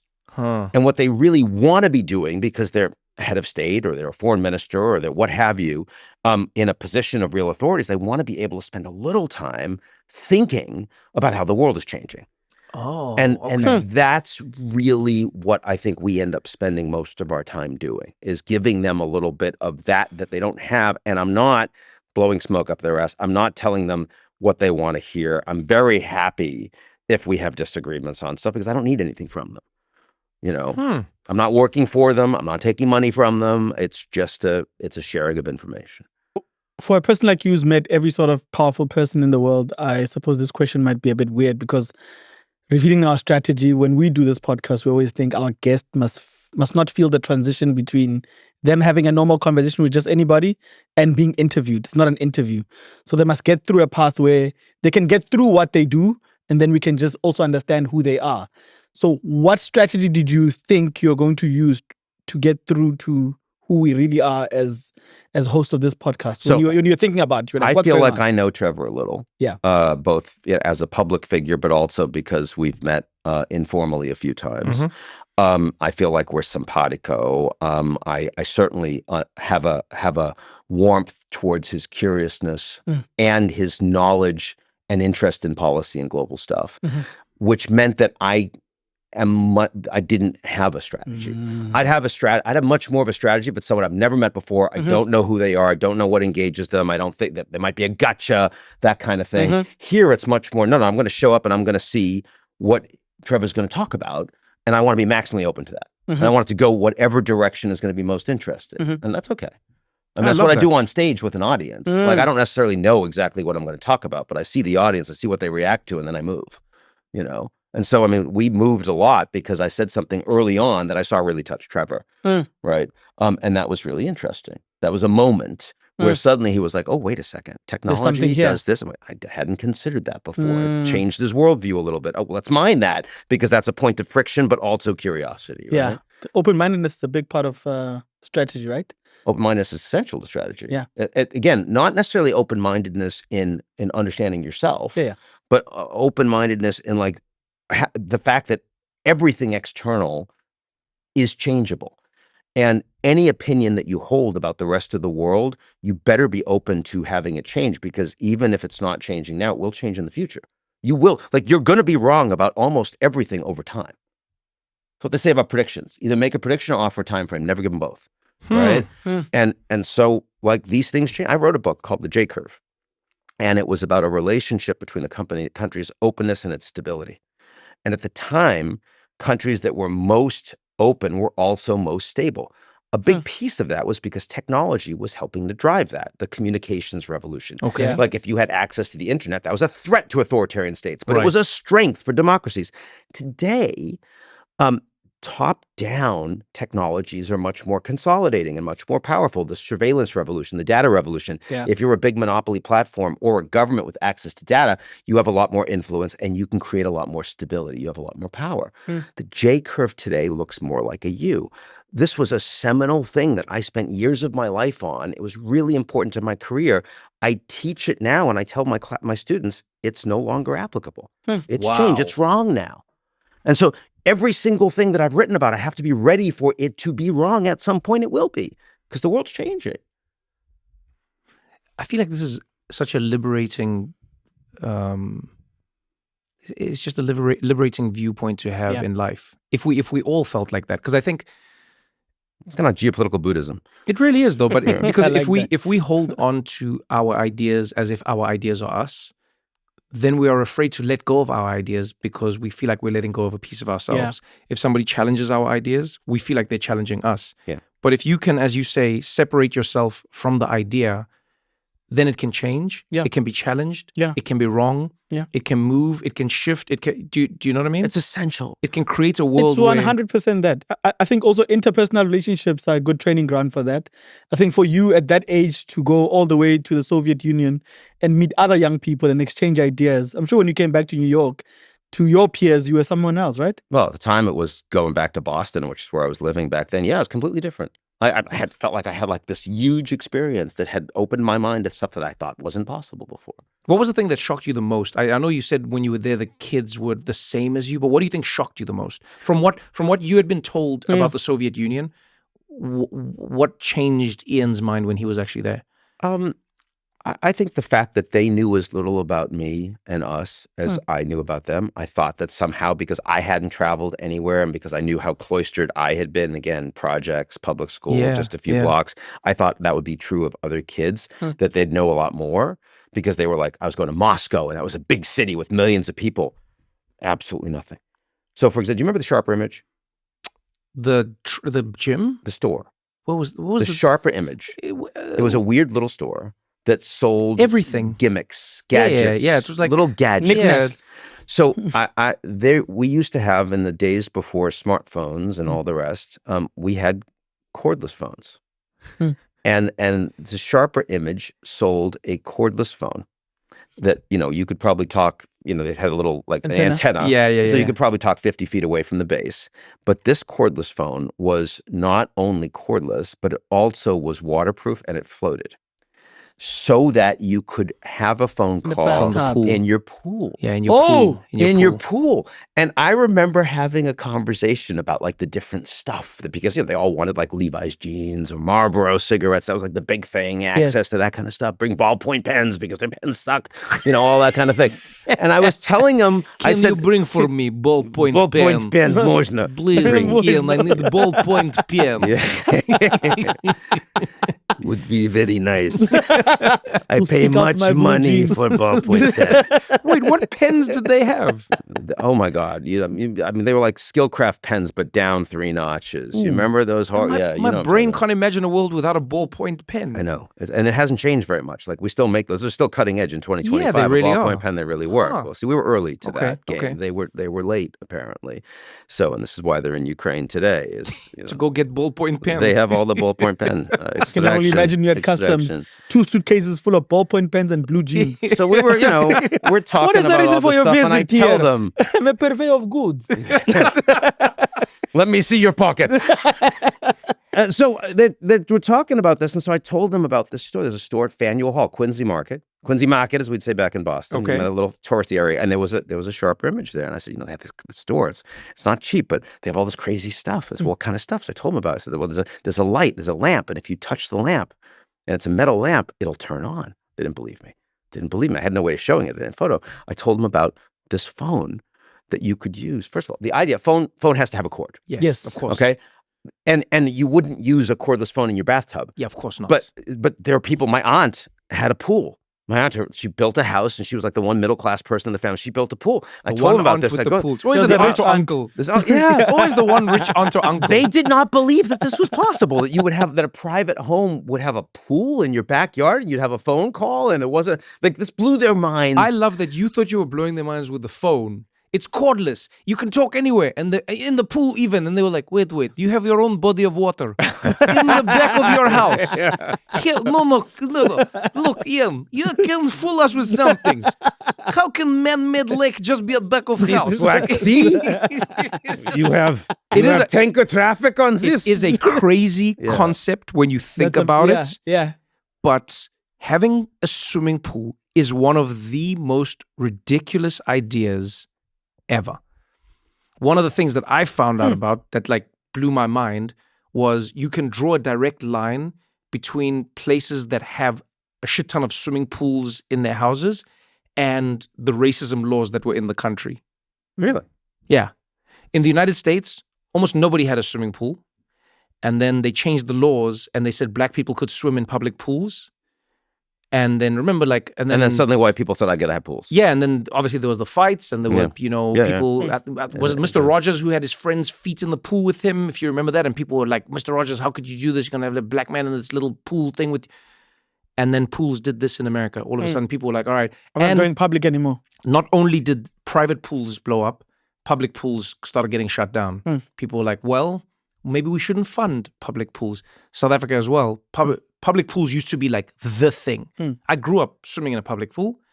And then after like democracy fully, like when people were like, maybe we just swim at home. We just swim. Everyone just swims at home. The cordless phone. And yet another thing, we need civic spaces. Pools, we need civic spaces. Yeah.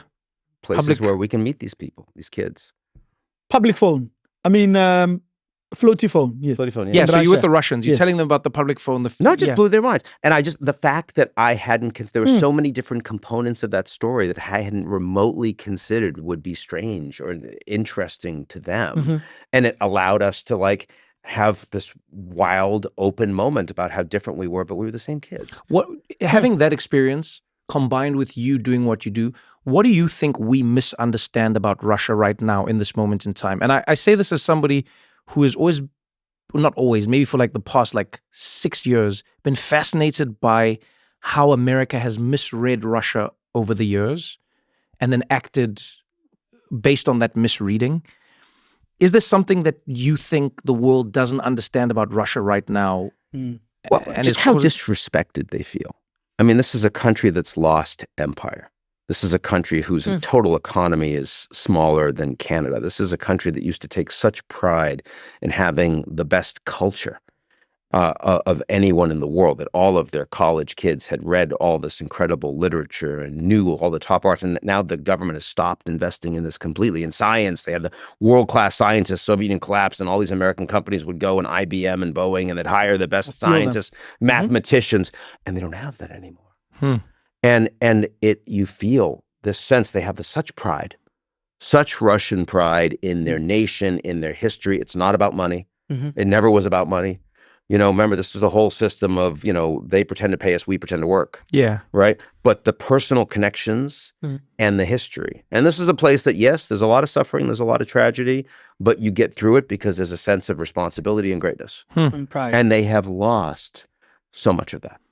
I know you can't predict another reality, but do you think it would have been different if the US and the world had done a better job of bringing Russia in post? Of course. You think it would have been different? And I also think it would have been different if their own oligarchs that were connected were not so rapacious, were not so kleptocratic, did not rip everybody off and take that money out of the country for themselves.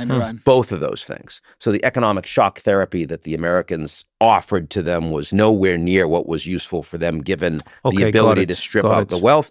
And also the fact that the Soviet Union dropped in America's laps. You kind of won it. You didn't fight over it. It wasn't like World War II where you almost lost your way of life for everybody.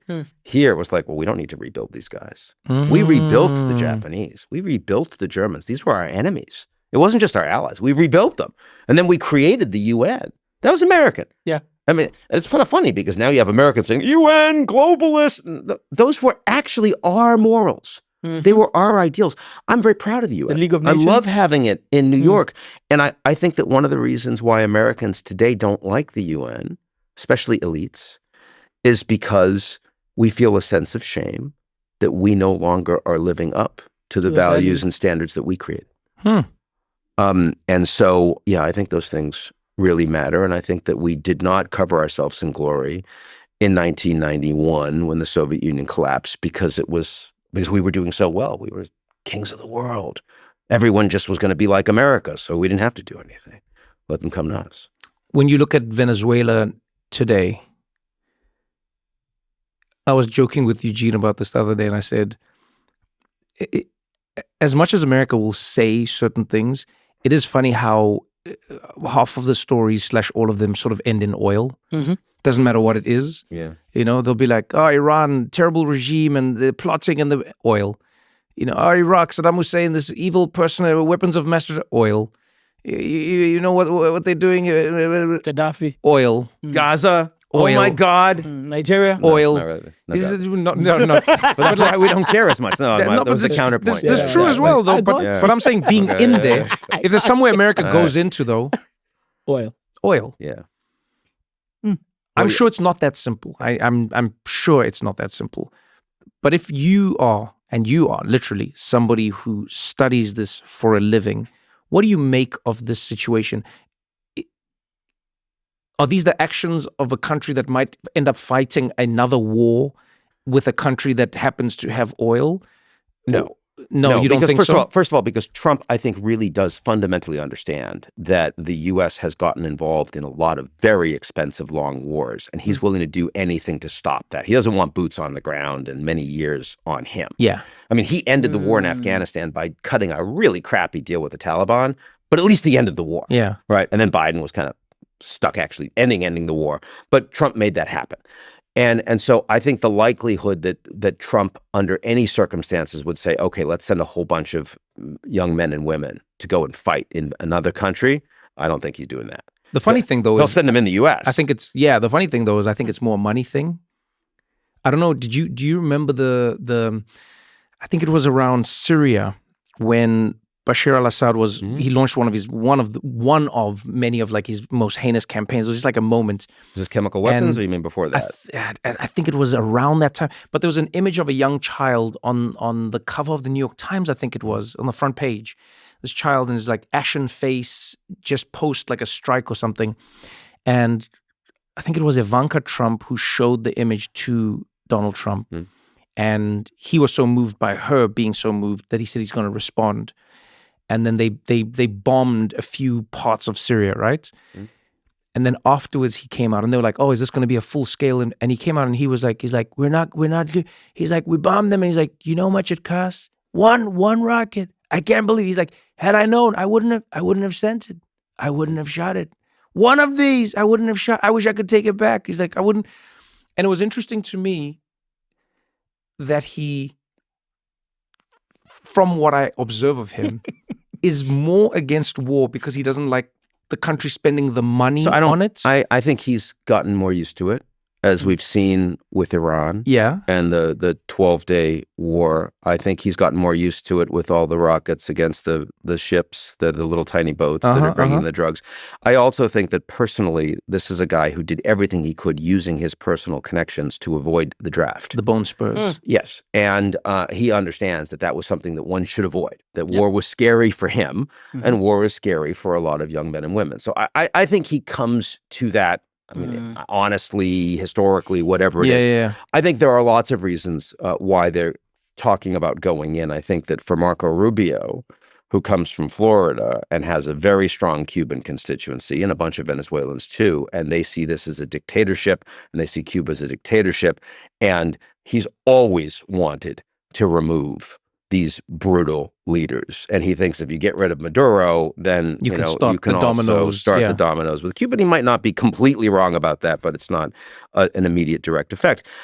I do think that the oil matters. Rick Grinnell, who was the special envoy without portfolio for Trump and was involved in the first administration as well as ambassador to Germany for a while. You may remember, tall guy, was a Fox News guy. He was engaged on the Venezuela brief at the beginning of the administration, had been talking to the oil companies in the U.S.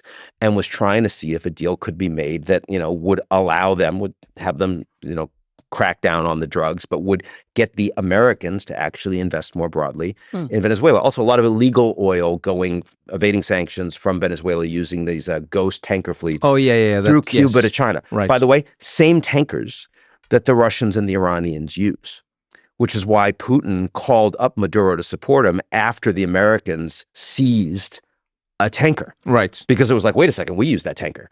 So it was kind of interesting. I absolutely think that because the Grinnell effort didn't work, that now, you're seeing this country has more oil reserves than any other country in the world. Jeez, I didn't know that. More proven oil reserves, more than Saudi Arabia, more than the United States. Jeez, I didn't know that. And so Trump certainly, if Maduro is gone, with whatever military government is immediately in charge and maybe some transition eventually to someone that could be elected, the deal he doesn't care about democracy in Venezuela. He cares a lot about cutting an investment deal where the Americans are going to get a big piece of that oil, just like the critical minerals deal that he forced Zelensky to sign if he was going to keep providing intelligence and defense support to the Ukrainians. Yeah. So yes, I do think the oil plays, but I don't think it's been the principal driver. I wonder when I hear some of these stories I don't know if it was ever true, but I sometimes wonder if America has given up its moral authority and moral superiority to be able to like say these things in the world. I actually think I think it was Israel's prime minister or somebody high up in the government who came and gave a speech at the UN. When people were complaining, they're like, "Oh, Israel did this," and when they bombed in Qatar, right? And they were like, "Oh, to do this on another nation's soil," and then they were like, "Well, America did it," and they listed off like a few other countries and like they did it. They're like, "So how are we different?" And it was an interesting moment because it was weird that the response to why did you break the international law was we all do. Do you know what I mean? Of course I do. And it is, on the one hand, the fact that the United States has historically held itself up as some exceptional, indispensable nation. Yeah. means that even though the Americans have given so much more in foreign aid, even though the U.S. has played so much more of a leadership role in the IMF and the World Bank and doing so many things that really matter, and philanthropy also, and promoting Americans to do that, but when the hypocrisy happens, and let's face it, for the U.S., the hypocrisy happens at huge scale in Iraq, or in Abu Ghraib, right? And or in Guantanamo, and so many examples of this, or with the global financial crisis, so many examples of this. Then suddenly all of these other countries are pointing fingers. And the Americans were never as much of a shining light beacon on the hill as we put ourselves out. And let's face it, we almost didn't get involved in World War II, and that would have been a huge mistake. We were late to the game, and it was only because of Pearl Harbor. And it was the America First concept started then with Lindbergh and the movement of why would we care about these Europeans way over there? Has nothing to do with us. Has nothing to do with us. Here's shades of that today, right? In the National Security Strategy document, for example, and with Trump saying, you guys have, it's your problem. Ukraine's far away. But still, if you had to compare the United States with what the Chinese would do globally or what the Russians would do globally, over the last 50, 60, 70 years, you would on balance take the U.S. Now, the question is today, would you still make a strong call for that? Not as clear. A lot of countries around the world would say that the United States has become actively adversarial. A lot of countries would say that. The Canadians would say that, which is crazy. Yeah, Canadians never say anything mean. Yeah, and now they do. And they won an election on that. And their population is saying, we got to find a way to just work more with the Europeans, work more with everybody than the Americans. And they're so incredibly integrated with the U.S. economy. It's not like, and security. It's not like they have much of a choice, but it's hugely popular in Canada to say, we can never go back to the trusted relationship we used to have with the U.S. Damn. And their tourism down to the U.S. is fallen off a cliff. They're really upset because they feel like we no longer stand for the things that they thought we stood for. And if the Canadians feel that way, who are basically Americans, just a little colder, right? Then how do you think the other people feel that don't have those relationships with us, right? That's sad. What are some of the questions you have now that you haven't yet found the answers for? In the world? Yeah, just things that you're pondering and puzzling through, but you haven't yet struck on a satisfactory answer. Well, I want to know when artificial intelligence can provide answers on a large number of topics that are as good or better than human beings. I want to know what that does to political power. I want to know how the Chinese Communist Party deals with that when Xi Jinping is supposed to be like the oracle from which all information comes down. Is it repression? Does it change their system? I'd love to know that. Maybe they'll just have like their AI, I think their solution is the easiest. They just have to make sure that their AI just says, like you say to AI in China, hey, what's happening here? Or how do I fix this? And then their AI must just be like, she says, I just asked Xi, and she was saying that you should put the cupboard together like this. Xi actually told me how this works. Chat CCP. I like Look it. At this. Sometimes it would be like, that's what she said. That's a nice one. That's what Xi said. That also works. That actually works. Together. Look at this. We've got a show here. I mean, this is doing something. Honestly, I genuinely think this is just me with my just wandering through the streets brain. Mm-hmm. I have no company, nor do I have any credentials. I think AI is going to be a greater detriment to free nations than to nations that have a stranglehold on their politics and their populations, because there they can work to constrain the thing, whereas in the other one they're like, it's like let it go and see what happens, and then it's like, oh, okay. Well, that was the whole point.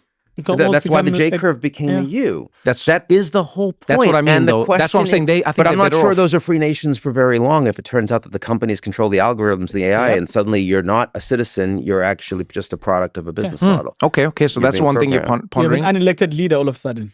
Yeah, you do.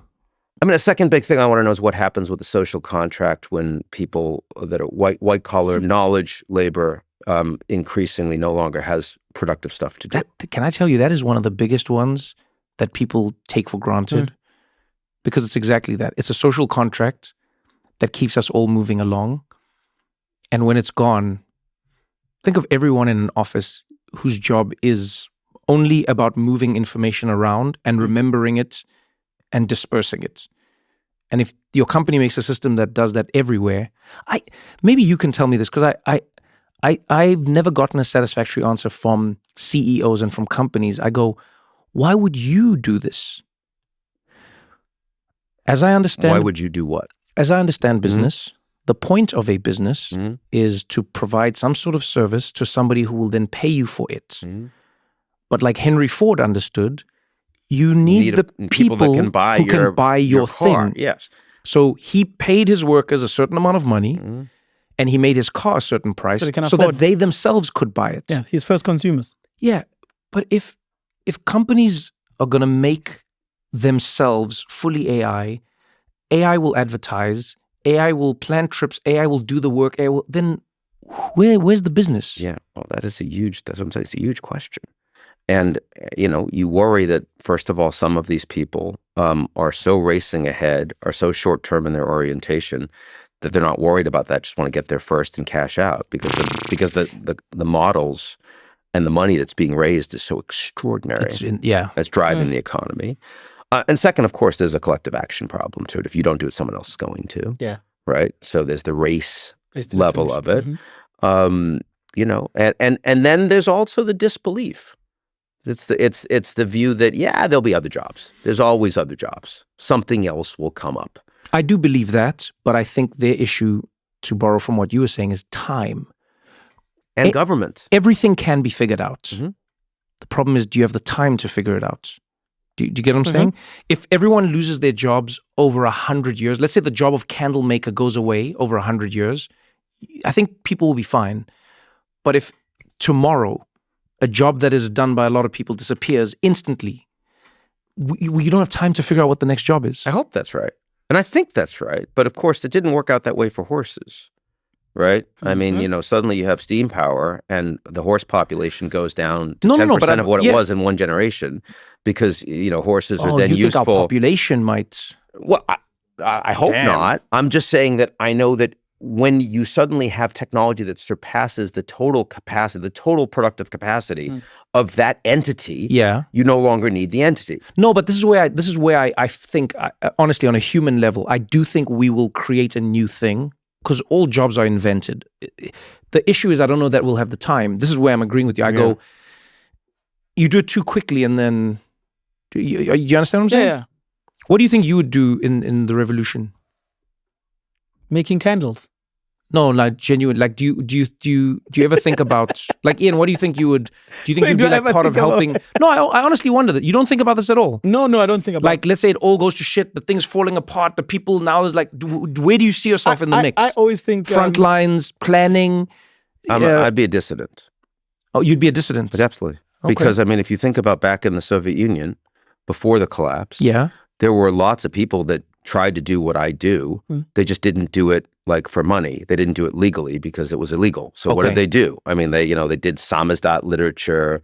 They'd do like informal coffee house conversations, but they still tried to bring truth to people, to their fellow citizens. I like this. So if that were to truly happen in the United States, I'd still do what I do. I would just do it less effectively and I'd be repressed for it. You'd be on the front lines, Eugene. I think that with everything that changes, things have been changing since the beginning of time. But I think it's the people that have institutional memory that are lamenting the change sometimes. I think the younger generation is not as worried about the changes that we're facing. I mean, there's kids who don't even know what a house phone looks like. Oh, I hear what you mean. So what we are lamenting is the world as we know it. It's no different from how when you're in a queue, you were lamenting being in a queue. Yeah. You remember? The world that didn't exist. You don't have an idea of the world that didn't exist. I'm thinking, what we are doing now, we are almost, we are here to preserve what was. Even in conversations like this, there will always be a job for these kind of people.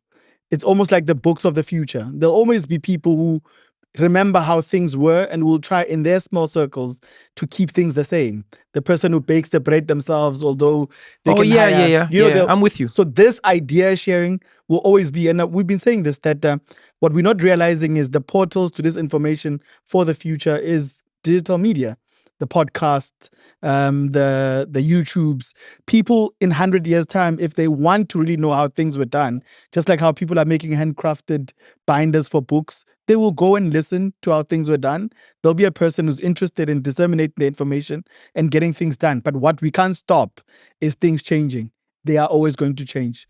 Especially if there's money involved, change is inevitable. And like you said, it's a race now. If you don't do it, someone else will. Did the Bob Iger, I think, was right about this. Is no one's ever been successful trying to stop technology from happening. Yeah. So, I mean, it's not about saying we're not going to do it. It's going to happen. The question is being aware of what it is and trying to align yourself with it. How do you want to spend your time, given how fast it's changing? Yeah. Okay. And then what's like a third question you have? So the first one, the second question was about AI. Yeah. The third one is about whether or not we are going to have increasing global governance to respond to global challenges, right? So you think about how so much of these new technologies, how fast they move. Are we going to have a U.S.-China agreement the way we did after the Cuban Missile Crisis between the U.S. and Soviet Union, so that we didn't blow each other up? We created a hotline. We didn't have any arms control until we almost blew up the world. Do we have to wait before we almost blow up the world to have agreements on how we're going to try to manage collectively these new technologies that are incredibly powerful to advance humanity, but also are really dangerous in the hands of the wrong people? Bad actors that would want to create, a bioweapon, or that would want to, sort of knock out an economic marketplace or flood the world with disinformation and fake videos. That can't just be handled on a country by country basis. There are adversaries out there. We need to make sure that we're not using them against each other. And right now, we don't have any AI arms control. We don't even have the beginning of that negotiation. And so we don't have 20 years for that. And so this administration is going to have to engage. Very interesting. You probably saw that Trump gave this long speech at the UN this year, back in September. Yeah, the one where he said, like, basically, you guys suck. And there were funny parts of the speech. Yeah. It's the one, the escalator speech. Yeah, when the we escalator complain. speech. But it was really interesting. At one point, he actually said, there was something he said, a new program that he wanted the U.S. to start, that he asked the UN to be a part of, which you'd never expect him to do that. Yeah. He said, I'm really concerned about the spread of bioweapons, and we want to have like a new U.S.-led global initiative on that, and the UN has to play a role. Now, that he didn't come up with that. But the point is, he didn't kill it, and no one around him killed it. You can't do this stuff unless there's some kind of global cooperation. Yeah. It can't just be America first on protection of the world from these advanced technologies. There are some things in the world we still have to cooperate on. And yet we're not moving in that direction right now. Almost none of the big political trajectories are towards more cooperation. It's all towards fragmentation. It's all towards picking a side. There's some stuff that we need to actually work together on. So I'm really interested to see, how does that start to happen? And does it require a big crisis? Yeah. Or can we start to actually plant some of the seeds to allow for that without them? So just so that you leave us on a good note, what have you seen geopolitically that's given you like a fuzzy, warm feeling? The fact that as the United States is playing less of a global leadership role, that other countries around the world actually don't want these institutions to fall apart. They may not be able to be the United States themselves, but they want these things to work. They want countries around the world, even China. It's like, well, no, we still want the UN. We still want to pay our dues for the UN. We want we still want the IMF. We still want the World Bank. We still want their programs. We still want the World Food Program. We think these things are important. We still want trade agreements. Well, so if the U.S. isn't going to be able to do all the trade right now, well, then the EU and Mercosur will try to sign something up, and India will work with, Australia, and there's more of that. So there is an effort to create more resilience in the system. And everything is not just about, oh my God, the United States isn't going to be Papa, and so we all have to cower and be on our best behavior. Oh, this is going to strike us. No, there's actually more than just the U.S. out there, and a lot of it is trying to find a way to ensure that we still have stability. I love that. It's what I told my 7 kids. Now that I'm not around, you guys are going to step up and you're going to do something for yourselves. I'll take 3. He'll take 4. And we move to where? Bulgaria. And we bring a whole lot of ballpoint pens and Oh blue jeans. man, that's my favorite one is the ballpoint pens and the blue jeans. Just you doing that. And you could have been a Did you billionaire if ever you go brought back the and meet phones. any of those people? Oh God, yeah, of course. You did? Yeah. Oh man, On that's LinkedIn. amazing. Yeah, it was really cool. When Not did you on first, LinkedIn. When did you first? No, when did you first go back and connect? Like, who did you like? Oh, it would have been. I mean, probably 3 years later, 2 years later, 88, I think it was. Yeah. And you went back and then you. Yeah. I mean, I was pen pals with these kids. That Again, is this is so pre-internet. cool. That is so. So you're then cool. writing notes to these kids. Yeah, it was wild. With your fancy ballpoint pen. Yeah, With right. fancy Just ballpoint flossing pen. in their faces. Yeah. And there Dear was still- Vlad, there I was write still- this to you elegantly and with the smoothest precision that a ballpoint pen can provide. And then Vlad was like, dear Ian. Oh man, I'm glad. That's dope. That's really beautiful. Well, thank you very much for Thank joining you, us. Trevor. Great to Thank see you you so guys. much. Hey. Good to see you, man. Real And thank you for showing Yeah. us a new way to see the world. Yeah. I think that's that's honestly one of the things that you've changed most in my life, which I appreciate. It's just the idea of like learn to see it, meet the people who don't see it the same way you do, talk to them about why, understand it, and then you go from there. I really appreciate that. Thank you. That means something, Rick. Thanks a lot. This was really fun. Thank you. Yeah. So much That's fun. really cool. Thank you so much for watching the episode. If you enjoyed it, pass it on to a friend. If you didn't enjoy it, pass it on to your friend still. Let them suffer for a change. And don't forget to engage with us in the comments. If you want to suggest a guest, maybe there's questions you want, maybe there's ideas that you have, you can chat to us. We will read through the comments and we'll get into it. Either way, I appreciate you taking the time. Thank you for hanging out with us on What Now?